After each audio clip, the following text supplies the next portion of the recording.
Next topic is the prisoners dilemma. It is very interesting topic और बड़ा ही इसमें मज़े की गेम है।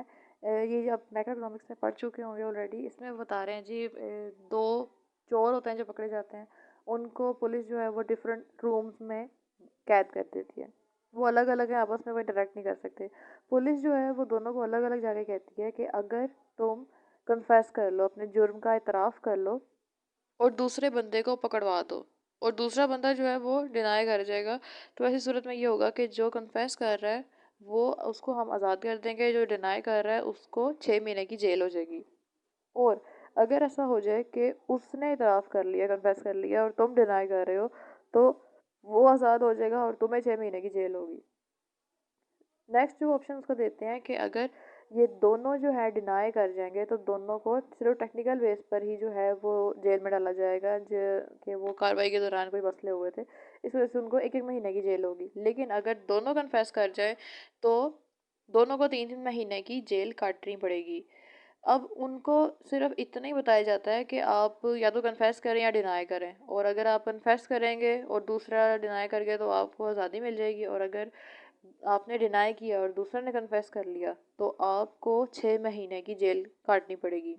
तो ये जो अपने तौर पर सोच रहे होते हैं वो यही होता है कि यार मैं या तो 6 महीने जेल काटूं या मैं जेल से निकल जाऊं आज अभी इसी वक्त आज़ाद हो जाऊं। तो उस बेस पर आगे जो पे ऑफ मैट्रिक्स है वो बनाया हुआ है, बड़ा ही इंटरेस्टिंग है, इसको देखें ज़रा गौर से।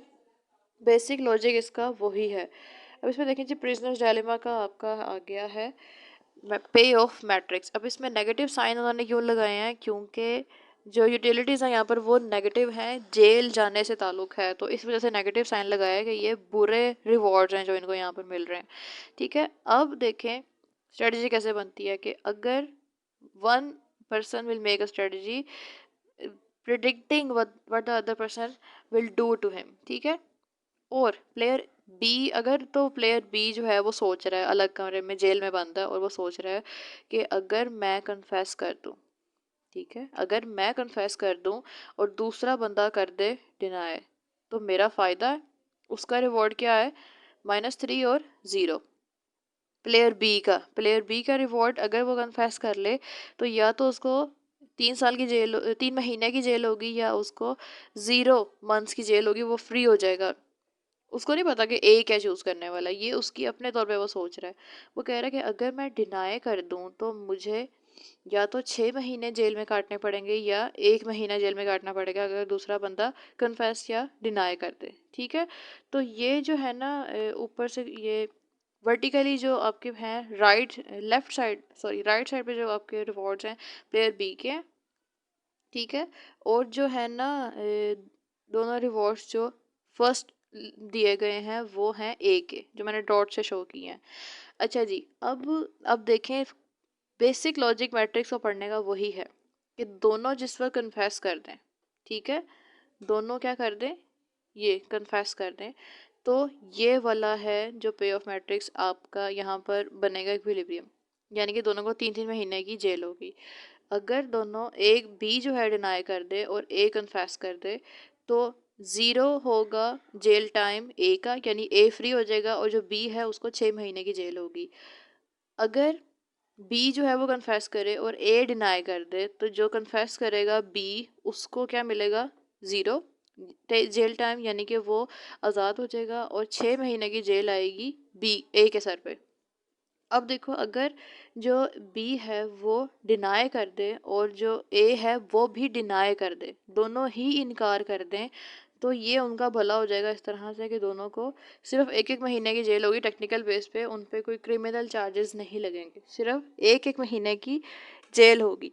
तो अब उन्होंने चूज़ करना है इंडिविजुअली, अलग अलग बैठे हुए, कि मेरे लिए बेहतर क्या है और मैं क्या चूज़ करूँ तो मेरा फ़ायदा होगा। और मुझे उसने उसको ये नहीं पता कि वो दूसरा बंदा क्या चूज़ करने वाला है, इसने अपनी चॉइसेस को खुद मेक करना है अपने बेनिफिट को देखते हुए।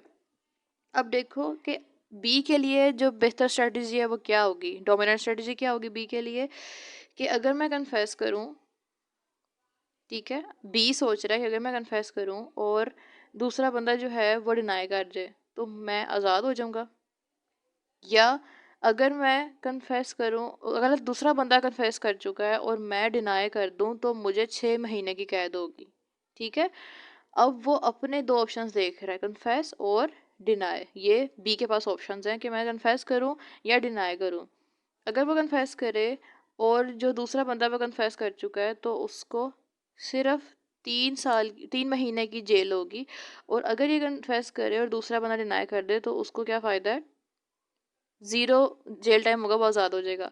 लेकिन अगर ऐसा हो कि इसने डिनाई कर दिया और दूसरा बंदा जो है वो कन्फेस कर गया तो 6 महीने का जेल टाइम है। तो इसके पास देखो बेहतर स्ट्रेटजी क्या है कि वो कन्फेस कर दे। ठीक है, क्योंकि ज़्यादा चांस वो क्या है कि अगर दूसरा बंदा कन्फेस कर दे जब इसने डिनाई किया हो तो 6 महीने की जेल काटने से बेहतर है कि वो 3 महीने की जेल काट ले। तो प्लेयर बी जो है वो कन्फेशन की तरफ जाता है कि मैं डिनाई करके फंस जाऊंगा, क्योंकि दूसरा दोनों ही क्रिमिनल्स हैं तो दोनों में मोरालिटी तो है नहीं, तो हर बंदा अपने आप को बचाने की कोशिश करेगा। और सबसे अच्छी चॉइस क्या दी जा रही है कि कन्फेस करोगे, वादा माफ गवाह बनोगे तो आपको हम छोड़ देंगे और दूसरे बंदे को 6 महीने की जेल में डालेंगे। ठीक है, तो ये ज़्यादा अट्रैक्टिव ऑप्शन है कि अगर हम कन्फेस कर लें, अगले को फंसा दें, अगले पे इल्ज़ाम लगा दें सारा, वादा माफ गवाह बन जाए जनाब और हम ज़ीरो जेल टाइम आए। तो बी के लिए जो फेवरेबल स्ट्रेटजी है वो भी कन्फेशन है। ए के लिए फेवरेबल स्ट्रेटजी जो है वो भी कन्फेशन है, यानी जो उसको अपनी तौर पे लग रहा है कि मैं खुद वादा महगवा बन जाऊं, कन्फेस कर दूं, इतराफ़े जुर्म कर दूं और दूसरे के सर पे इल्ज़ाम लग जाएगा सारा, उसी को जेल टाइम होगा, मैं फ्री हो जाऊंगा। ठीक है, तो दोनों जो है वो अपने अपने तौर पे सोच रहे हैं कि हम ये वाला उनका ख्याल है कि हमें मिलेगा यहाँ पे हमें ज़ीरो जेल टाइम होगा और दूसरा जो है उसको 6 महीने की कैद होगी। अब होता क्या है, दोनों जो हैं वो अलग अलग यही सोच रहे होते हैं कि हम कन्फेस करके दूसरे को फंसा दें और हम आज़ाद हो जाएंगे। तो दोनों जो हैं वो कन्फेस कर बैठते हैं। जब दोनों कन्फेस कर बैठते हैं तो दोनों को 3-3 महीने की जेल काटनी पड़ती है, क्योंकि दोनों कन्फेस कर जाते हैं। अगर ऐसा होता कि दोनों डिनाई कर जाते तो दोनों को सिर्फ 1-1 महीने की सज़ा मिलनी थी, वो भी टेक्निकल बेसिस पर, जुर्म नहीं लगना था उनके ऊपर, फर्दर जुर्म नहीं थी आनी, कोई सीरियस क्राइम में उन्होंने पकड़े नहीं जाना था। लेकिन दोनों जो हैं वो किसको चूज़ कर जाते हैं, कन्फेस, कन्फेस। अब कह रहे हैं जी जो है ना डिनाई करना, ये है प्रीटो एफिशिएंट आउटकम। अगर दोनों डिनाई कर जाते तो दोनों की वेलफेयर मैक्सिमाइज होती, दोनों आपस में कोऑपरेट कर जाते। सारा मसला है कि कोऑपरेट करते हैं या नहीं। अगर ये कोऑपरेट कर जाते तो दोनों का बेनिफिट था, लेकिन दोनों एक दूसरे से चीट करते हैं कि कन्फेस करते हैं अगले को फंसाने के लिए, क्योंकि जाहिर है चोर हैं तो मोरालिटी तो है नहीं। तो इस कन्फेशन की वजह से ये दोनों जो हैं वो फंस जाते हैं और -3 जो इनके हैं रिवॉर्ड पे ऑफ है वो इनको मिलता है। और ये पेरिटो इनएफिशिएंट आउटकम है। ठीक है, पेरिटो एफिशिएंट क्या था, अगर दोनों डिनाई कर जाते, लेकिन कोऑपरेट नहीं किया इन्होंने, डिनाई डिनाई नहीं किया, ये दोनों कन्फेस पर गए और इस वजह से ये पेरिटो इनएफिशिएंट है। दोनों ही अपनी जो फ़ायदा है वो ख़राब कर देते हैं, नुकसान करते हैं अपना।